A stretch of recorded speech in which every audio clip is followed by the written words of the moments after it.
Hello, hello, hello, hello, listeners, and welcome back to the IBS Freedom Podcast. I am joined by my stupendous co-host, Miss Amy Hollenkamp, RD. Hello, everybody. And we are squeezing in a little extra something for you all this week with some Q&A. So, Amy, shall I get right to it? Yes. I have some on a spreadsheet here, and I'll kind of rattle them off, and then I'll let you take first go at them, and I'll weigh in whenever I can. So, think way back, my dear, way back to the detoxification episode. This question came from the detox episode on YouTube, and Gino asks, could you explain why bile would saturate stools and turn them dark green? What is going on with this? Ooh, usually if bile's not being absorbed, it changes the color of stools to green if things are moving a little bit too quickly through the gut and the bile's not being reabsorbed. That would be my thought if it was green. Is that similar to what you would think, Nikki? Yeah, I would think, either I would ask, does this person have diarrhea or loose stools as part of their clinical picture? I would kind of think they would. So just like the faster transit time could do that. There are microbes that gobble up bile. So maybe there's like a deficiency in one or more of those microbes potentially. Yeah. And also just like, does the person have gallstones or gallbladder sludge or any sort of like liver involvement? I would start thinking along that angle as well. For sure. Is there an overproduction or like a dysregulated release of bile that's part of this picture? Yeah. Those would kind of be my top questions more than likely for that person. And I would say too, I'd probably want to rule out that they weren't like eating a ton of green foods or something like that could potentially change the stool color as well. Like, true. I think at least ruling out that you're not, eating tons of green smoothies or something like that could potentially turn the stool a little bit greener. That's what I'd want to rule out as well. Yeah. I think the diarrhea, that piece of it, and trying to work on motility and transit speed and work on the hypothesized diarrhea would probably be my first angle. And if slowing down the diarrhea or aiding that did not help in and of itself, I would probably personally send this person out for a gallbladder ultrasound. Yeah. They're non-invasive, it's relatively cheap and easy to do, and it'll give you a peek and tell you if you have gallstones or gallbladder sludge. So that's probably how I would handle that. But yeah, it's basically the actual answer to your question is what you said, Amy. It's that there is more bile acids are making it to the colon than we would otherwise expect. Why that's happening is kind of up for grabs. But like I said, I would look to like liver or gallbladder dysfunction, fast transit time, maybe a dysbiosis of some sort. But yeah, there's too many bile acids making it to the colon intact that should not normally make it down to the colon. So that's why that happens. Okay, let's see. Next, we have the SIBO root cause, low stomach acid, and PPI episode. Alex says, I'm in the middle of the podcast thinking about the whole research methods of the newer studies. Oh, whoa, this is a big one. Hold on. My spreadsheet is like doing really weird things, so hold on. I have to scroll and read. All right. I'm in the middle of the podcast thinking about the whole research methods for the newer studies, which is why I'm on this podcast because... Hold on. Let me scroll. Because I first read the older ones. My GP is trying to prescribe me PPIs for SIBO-like symptoms without any noticeable or real acid reflux. I just saw a person... The person had IBS. I think bloating and diarrhea were the main complaints, and they were prescribed a PPI. Oh my gosh. They had no reflux until after they took the PPI. Oh gosh. So anyway, so the GP is trying to prescribe a PPI for SIBO-like symptoms without any noticeable or real acid reflux. Actually, quite the opposite. He literally told me that oh no, I can't read the rest. He told me that one what? No. Okay, well, I guess we have a mystery on our hands. Oh, no. Oh, it's a big one. Hold on. I figured out how to get it to actually show me the whole thing. He said that if... this is going to be such a boring episode. Looking at me squint. He literally told me that one of his instructions is that he can't test for SIBO unless I take the PPI first. What? Oh, no. What? I've honestly heard that before, though, too. Injustice? That's bullshit if I ever heard it. All right, there's more, Amy. There's more. He also said that if he will do it, he will do a fecal sample, not a breath test, which is also what they used in the newer studies. And that's when it hit me, and I just found this. You can't test for SIBO with a fecal sample. Correct. I just did a whole video on my YouTube channel on Triangle Guts about how you cannot test for SIBO based on a stool test. End of story. No. This is what explains how the numbers went from significant to no correlation. Oh, they're using stool tests to identify SIBO in the newer PPI SIBO correlation studies? Those dogs! This is getting good, guys. All right. And that's what they used in these newer studies, and that's when it hit me. And I just found this. You can't test for SIBO with a fecal sample. This is what explains how the numbers went from significant to no correlation. They changed the diagnostic method, which has no clinical backing. Yeah, this is not the first time a GP has prescribed a medication for me that 1, doesn't help with the problem, 2, causes worse side effects than any help, and 3, will be proven not to work later, and whatever I said is dismissed, but then years later, same GP says that he didn't gaslight me years ago. Dude, I think you need a new primary care. Right. But that's just right off the bat, I would find a new primary care for sure. I know. Oh, that's awful. I'm not falling for this kind of incompetence again, and I'm fed up of GPs being so incompetent, having to do a thorough research and read a bunch of medical studies just because my GP doesn't want to send me to a specialist or just is incompetent. I know there are exceptions to this, but my experience, this is how the vast majority operates here in Europe. Dude, America's not much better, I tell you.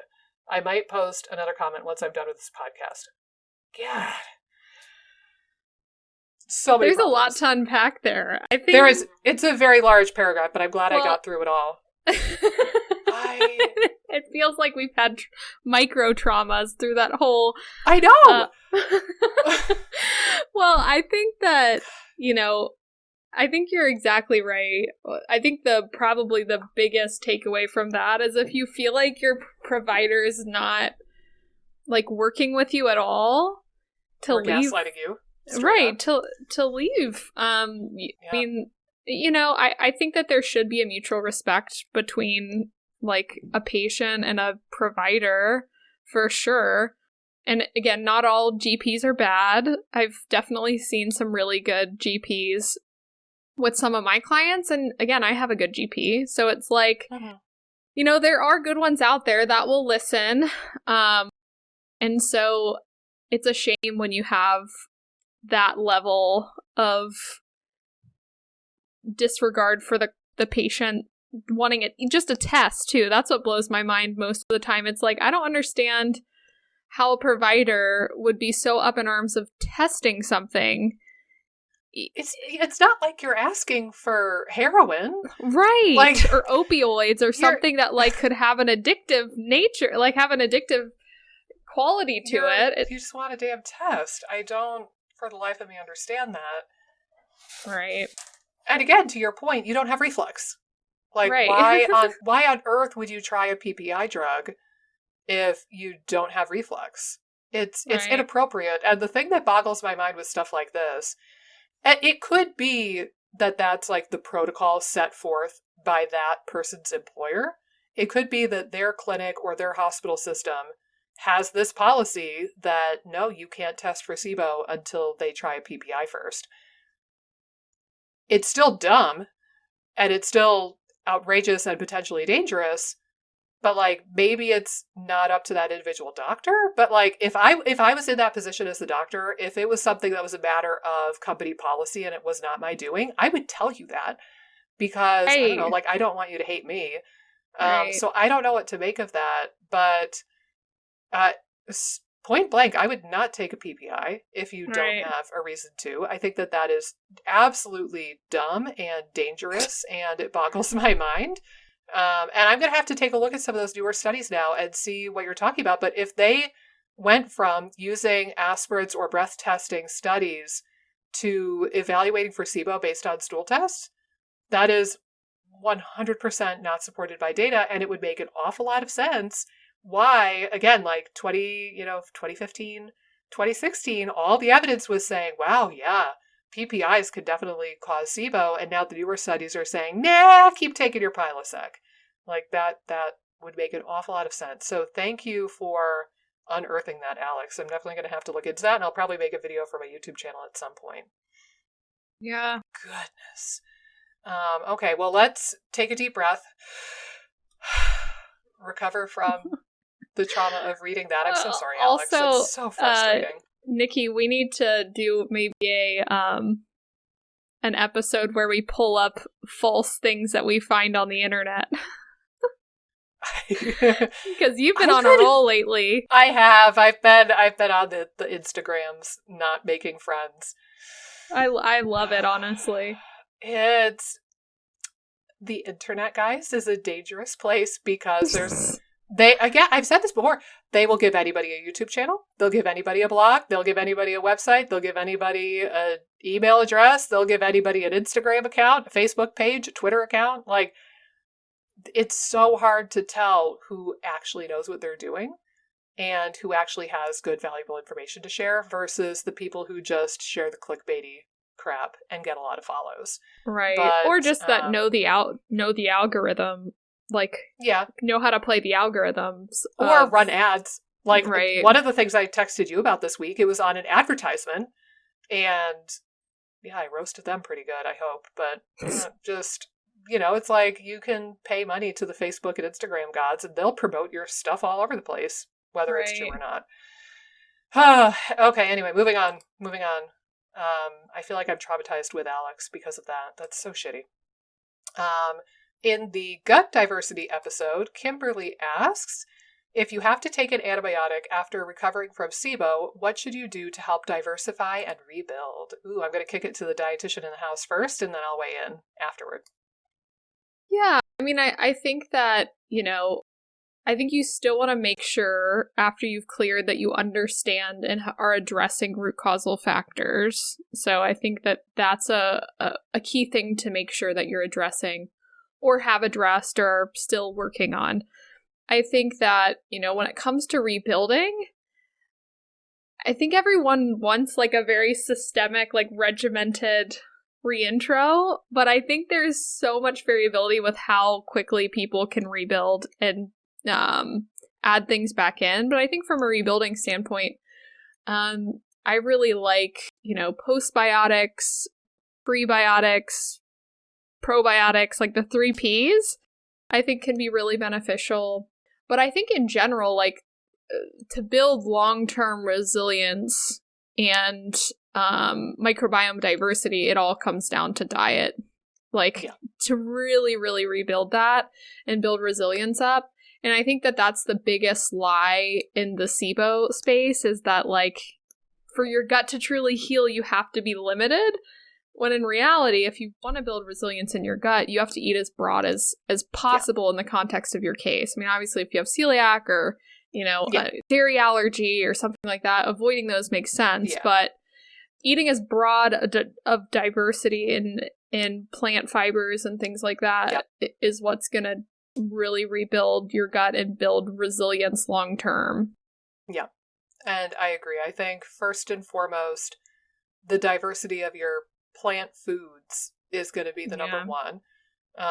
And that can even include things like, culinary herbs and spices. Like throw, if you make fish, throw some dill on the fish. If you, make some, have pasta with pesto on it instead of tomato sauce every now and then. Like, kind of mix it up. But I think focusing on your dietary diversity would be the number one. And it's the safest thing to do, typically. Then, you can bring in, like you said, prebiotics, probiotics, postbiotics. You can do all Right. the kind of bells and whistles there. But, before you go reaching for the inulin or the GOS or the PHGG, I would make sure that you're getting some diversity through your food, ideally. And I will say, I'm not totally clear the question, the way it's worded. I'm not sure if she's talking about taking antibiotics specifically to treat SIBO. Yeah. Or if it's like this person had SIBO once and then they had to take antibiotics for like a sinus infection and she's worried about her gut health. That's kind of how I read it initially. So yeah, I think just if that is the case, if I'm reading that correctly, I would say try to avoid the antibiotic if possible and make sure that you are receiving a diagnosis that merits an antibiotic. So I think I told my story on one episode before where I went to urgent care with what was later very clearly viral bronchitis. And she gave me an antibiotic for it. She gave me doxycycline. I took one day of the doxycycline because my mom had convinced me I was going to die. And then I realized, wait, I'm a doctor. I have a stethoscope. So I Googled I YouTube the different types of coughs, and it turned out, no, that is a classic viral bronchitis cough. No. This sounds nothing like pneumonia. And the fact that antibiotics are prescribed unnecessarily still in this day and age just boggles my mind and frustrates me to no end. So I would really question your provider and do your due diligence and make sure that you need to take the antibiotics. And then if you do, like if you're having a dental procedure or a surgery, or if it really is an honest to goodness bacterial infection, or you have like a sinus infection from where, then food diversity is the best thing you can do to maintain your gut health. And I will add to, like, things like exercise have been shown to build diversity. Oh, yep. Even like maybe going outside and exposing yourself to more microbes. I mean, those can be other things to include as well. And I think too, just even having like stress management, all the lifestyle factors I think are going to be important for diversity. Sleep. Just because they help maintain digestive capacity and motility. Yeah, that makes sense. Even pets. Right. Chip. If you don't have a chip in your life, maybe go visit somebody who has a dog and let them lick you all over. I don't know. You could get creative with it, but I think food is probably the best thing you could do. Yeah, and now, for sure. Let's squeeze in one more. We'll keep this kind of short and sweet. From the gut-brain axis episode, Keith asks, how does heart rate change when you improve the vagus nerve? I'll weigh in quickly if you don't mind, Amy. I think the bigger thing is heart rate variability that's going to change. I don't know if your heart rate overall is going to change tremendously. It should theoretically decrease. But I think the bigger thing is heart rate variability. And that ends up, this is probably like the worst explanation of it, but if all of your heartbeats are the exact same length and they are spaced totally equally apart, believe it or not, that's a bad thing. Like it feels like it should be a good thing, but like too much uniformity in the cadence of your heartbeat actually is bad. And it's that lower heart rate variability is correlated with all sorts of disease processes. And higher heart rate variability is associated with protection from all sorts of disease processes. Mm-hmm. So that's really what's going to change is like you'll have heartbeats that are of varying, I don't know. That's as much as I can explain it. But we both, I don't know if you're wearing yours right now, but we both have these Oura rings that can help us track heart rate variability. And you know what, Amy, actually, I'm going to brag. I had a personal best. I PR'd on my heart rate variability. You want to know what I did? What? I did absolutely nothing. No, really, like, yeah. I've tried playing with different herbs and supplements and hippy dippy stuff. I've played with a bunch of different things, and my current personal best, it happened, I think just this weekend. It happened to be a day that I did literally nothing. I did not get out of my pajamas all day long. I watched at least 4, if not 5, episodes of Gilmore Girls on Netflix. I ate what I wanted to eat when I wanted to eat it, pretty much. I think I slept in a little bit. Oh, my daughter was at Grandma and Grandpa's house, so we didn't have the extremely opinionated but wonderful 5-year-old running around. And I just literally had the most chilled day on planet Earth. And then when I looked at my data the next day, I had a PR on my heart rate variability. So that's how it's done, folks, apparently, or at least it is for me. So dang, look at you. Yeah, living so your I'm best excited. Life. I know, living my best life. Yes. Hashtag goals. So theoretically your heart rate would go down a little bit if you improve your vagal nerve tone, but really you're going to want to look at heart rate variability. That's what's going to improve. So a little harder for the average Joe America to assess, but there are ways if you want to get a fun I sort of think about it like the term that I like is, and you would think that having like equally spaced beats would be the way to go, but I think of it as almost, it shows nervous system flexibility, like thinking of it in that way, like how the flexibility of your nervous system. But yeah, I think heart rate variability is a really interesting tool. And again, sometimes there isn't a rhyme or reason. Like even with mine, you could be doing all the meditation. Like sometimes I felt like when I was doing hardcore meditation, my heart rate variability would go down weirdly. And I don't know if it was like the stress of feeling like, oh, I'm in a meditation routine and I had to do it at this specific time. Yeah, yep. And I tend to be a little bit of I would say an overanalyzer. So like when I'm meditating, I'm like, am I in that state yet? I don't know. And there's certainly good meditations that I would do. But yeah, I think like for me, I definitely notice a pretty strong correlation between heart rate variability and change of season. So if I'm outside more, my heart rate variability goes up. That's probably the strongest correlation I've seen personally. And then obviously, like, I think sleep does affect mine as well. Yeah. I would say less so. And the other thing I've seen a pattern with is my cycle. Which I find really interesting. Like my cycle in my back half, the luteal phase, my heart rate variability drops probably 20 points. Huh. Which I find really interesting. I'm going to have to look at mine. I'll like sync up my Aura Ring app and my Flow app and see where things line up. That's really interesting. I wonder if I don't think I have a strong correlation with mine. Mine's really strong. And I'm sort of thinking like if there's anything in particular like hormonally that could be going on. But usually, again, I have pretty high heart rate variability through my follicular phase, and then once ovulation hits, I have a decline. Huh. Interesting. I have no hypothesis for that, but that's fascinating. Anyhow. Yeah. Well, it's been a clear pattern of mine. Huh. Well, yeah. Well, there you have it, folks. So if you want to improve heart rate variability, don't do anything. Like, give yourself a freaking break every now and then. Right.